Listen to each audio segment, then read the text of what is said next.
Have you ever stopped to ponder how immigrants are intertwined within the complex web of state workers' compensation systems? It's more intricate than one might initially perceive, and today, we'll peel back the layers of this saga. In the heart of Everett, Washington, lies an organization known as SeaMar Behavioral Health. They provide an array of services, from mental health counseling to substance abuse treatment. But there's another aspect of SeaMar that often flies under the radar: their legislative liaisons. These liaisons, you see, have formed alliances with federal lawmakers, including the likes of U.S. Representative Rick Larsen.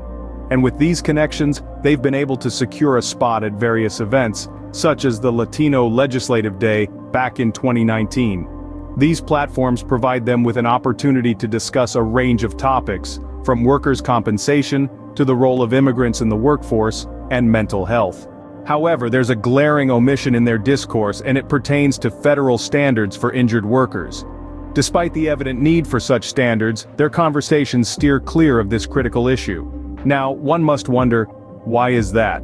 Enter Darren, a vocal advocate for federal standards for injured workers. Despite his relentless efforts, his voice seems to be lost in the cacophony of narratives spun by state policymakers, doctors, and community leaders.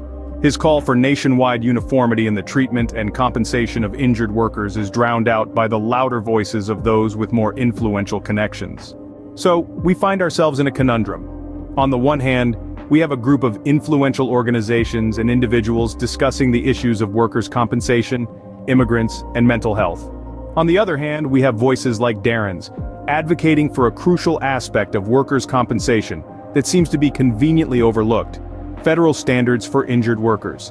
The question then arises, are these influential groups using the narrative of immigrants to overshadow the need for federal standards for injured workers?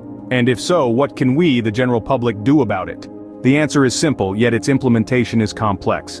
We need to amplify the voices that are advocating for federal standards for injured workers. We need to ensure that these voices are not drowned out by louder, more influential narratives. We need to stand together, united in the pursuit of fairness and justice for all workers, irrespective of their immigration status. So here's a call to action. Advocate for federal standards for injured workers. Support the voices that are striving for equality in workers' compensation, because every worker deserves fair treatment, and every voice deserves to be heard.